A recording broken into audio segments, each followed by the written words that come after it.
PK Subban, one of the most electrifying D-men of his generation, also called it a day after 13 NHL seasons. Spent 7 years in Montreal, then 3 in Nashville. Then he finished up with 3 in New Jersey. 930 regular season and playoff games. Won the Norris in 13, made the all-rookie team in 2011. Of course, made it to the Stanley Cup final in 2017 with the Preds. And also, we got to talk about his impact off the ice as a high-profile black player. He had such a huge impact off the ice, encouraging like not one generation, but a couple generations of kids who look like him, who might not have even thought to play the game or thought they could. And he's opened the doors up to them by huge stretches. And he's also done so many other charitable endeavors. He gave the money to the hospital up in Montreal. He had the Best Buddies program in both New Jersey and Nashville. I would suspect he's going to end up on TV. He was great on ESPN last year, pretty much his, I guess, audition. Biz, let's go to you first on PK. I mean, some people may argue he's not a Hall of Famer as far as his playing resume. I would say that maybe it's a 50-50 crowd, but just his impact off the ice and then what he's going to continue moving forward for the game, I think it's a no-brainer that he ends up in the Hall of Fame. Especially, look at the accolades, like from a team standpoint. He won 2 World Juniors. You think he gets to the Hall of Fame? I think that it would be lunacy if PK Subban with the pressure in which his career, like he had coming in and how he delivered, even from every time he was asked, put a smile on and help grow the game from like at least an interest standpoint. From think how many new fans he brought to the game. He's electric when he gets up there. That's why he's going to transition into media. Well, he already basically did it last year, as you mentioned, by going on those few times. I think he's going to get the bag from ESPN, and just his playing career. He won his Vezina. He got 2 World Juniors. That was a good one. He won. What's that? Oh, the Vezina, the fucking Norris. Shut up, Whit. Fuck. You're all over me. You're trying to put me on my heels. You just said he won the Vezina. I know. You think I'm going to sit here in silence? You know me. And he won Olympic gold as well. I believe he was at the one in Sochi. And I just think for about a 6 to 7 year period, he was probably in the top 10 defensemen in the league. And he think Weber's a Hall of Famer? I think that if you consider all the international success in which, like we talked about Carey Price getting in, I think that if Carey Price gets in, then Shea Weber did. But Shea Weber also never won a Norris. So I don't think Shea Weber ever won a Norris. Wow. Am I wrong, RA, or am I really? I'm looking it up because I don't know either. So if I call the Norris the Vezina and also fuck up that Shea Weber never won a Norris, I think I'm gonna have to sit out the rest of the segment here, guys. Gee, I know you had something you wanted to add, buddy. He has somehow never won the award. Never won a Norris. Never won. 3-time finalist. Wow, I was just going to say with PK Subban, I would bet almost anything that he's made $78 million career earnings. I bet he makes way more than that on TV. Pump the brakes. What do you think these people are making, bro? Pump the brakes. Brady just signed for $400 million. He's not going on. You're comparing him to Tom Brady? I'm saying that he's not doing a TV. Like a sports ESPN thing. I think he's got like Good Morning America, like Michael Strahan. Michael Strahan made more. That's about $30 million a year. I think. Yeah. I thought you were talking just in the hockey world. I'm like, holy shit, he's going to be breaking down. Yeah, like I'm a business. Like, wait a minute, I'm not making shit of that TNT. What the fuck? I'm eating fucking ramen noodles over here. What's going on? No, I do though. Like he's gonna he'll do hockey. I think he'll sign a deal with ESPN once a week. I think the Good Morning America that's an interesting. So I think that I love Grinelli getting his takes out there. I love it, but I think to say that he's going to make more than $78 million on television is a wild take. If you prove me wrong, I'll eat it. I eat all my incorrect takes like a professional would, but that's a wild statement. TV money is legit nowadays. Bro. How many people on TV have made more than $78 million? Not many, but I'm saying, he's got 30 years to do this now. Think about it. He has all the time in the world to make this money. Since we're on the money topic, in Montreal, I want to say he committed it.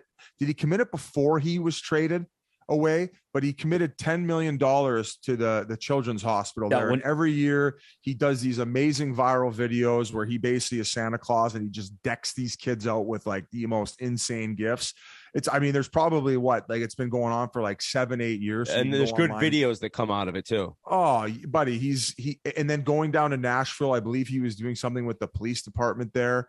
like boys in blue shirts. Best buddies. Yeah. Yeah, best buddies. It was something like that. I know I'm butchering it, but like I said, just off-ice impact while he was playing, the impact he made on the ice and what he's going to do as far as growth for the game moving forward on television. I say hands down Hall of Famer, no questions asked. I think of the beginning when he hopped on this in the scene of the NHL with the Canadiens. That goal he scored with, I think, around a minute left in Game 7. RA, was it? Mm-hmm. It was the 2011 Cup for the Bees, right? Yeah, it was. And Subban tied up Game 7 with, I don't remember who passed it to him. It was a one-timer from the middle of the blue line on the power play. I think it was power play. First of all, it was a rocket pass to even one time. It was impressive, and it had to be a 98-mile-an-hour one-timer right over Tim Thomas to tie up the game. And I think he just gave it like you're like, this kid, he's got something. Because I want to say at the time, maybe he's 21 years old, roughly around then. But like, and everyone was booing him when he touched the puck. Every time he had touched the puck, early. Yeah, him and Marchand would have like that little rivalry. So anytime I was at that game, anytime he touched the puck, the whole arena booed him. I've never seen the Garden go from so loud to so quiet so quickly when he scored that goal. It was insane. Yeah, it was crazy. And his first few years were electric. I mean, I remember Dion Phaneuf's first few years were similar in that he's running people over. He's scoring rocket one-timers. He's really changing the game as a very young player. PK was the same. I think that if you asked Marchand, one of the hardest hits he ever took was PK Subban at center ice in the Bell Center or whatever it's called in Montreal. The Centre Bell. Subban trucked him, and he threw a bunch of big hits along with running the power play. I think it goes without saying that you do have to mention, his brand became so big that it did affect not him as a player, but his relationship with teammates. I would stand by that. I remember he left Montreal. He came back. They played him in Nashville, and he went at it with Brendan Gallagher. And then he returned home to Montreal for his first game, and him and Gallagher went at it again. After the game, Gallagher was saying, "Why are you talking about him so much? He didn't even do anything. He was -1. He's all about himself. He'll talk about himself as much as you guys need him to." So there was certainly at the end of his time in Montreal, there was teammates who didn't appreciate how he maybe in their minds treated himself as a little bit bigger than the team. I think he even had a quote. Now there was a quote before this was ... This is from an athletic article years ago. He said, "Things changed for me as my career went on because I think in a lot of ways the hype became real. So sort of I don't want to say popularity, but everything with me, the brand, everything around me sort of grew." There was a time where he kind of was on his own page a little bit in terms of like how he kind of maybe not treated his teammates, but I don't think he was spending a ton of time with his teammates away from the rink, which really in the end doesn't matter if you're performing at a high level. But the trade, the way it went down, I mean, that was a shocking trade. You guys remember that news? Yeah. Like, holy shit. Like, how could they ever trade him? So I think forever he'll be kind of a hot button topic where there's people who talk about him as a Hall of Famer, as Biz does, and then there's people who constantly say he's overrated. So it's like he did so many great things on and off the ice, and he also had different controversies kind of surround him throughout his career. Would you say that's fair?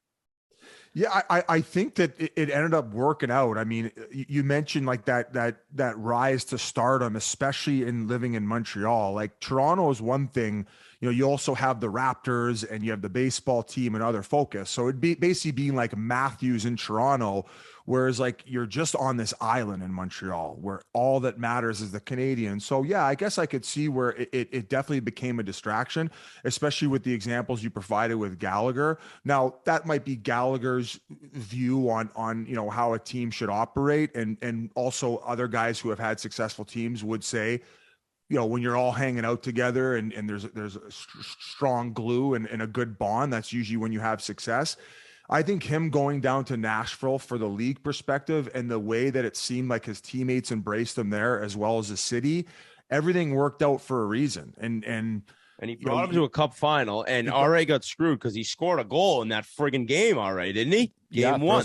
First game, I had first goal. It cost me a few grand, and then they reviewed it, and they never gave a proper review to say he was actually offside. But I wasn't going to bring it up, but I'm glad you did, Whit. Yeah. I did get screwed.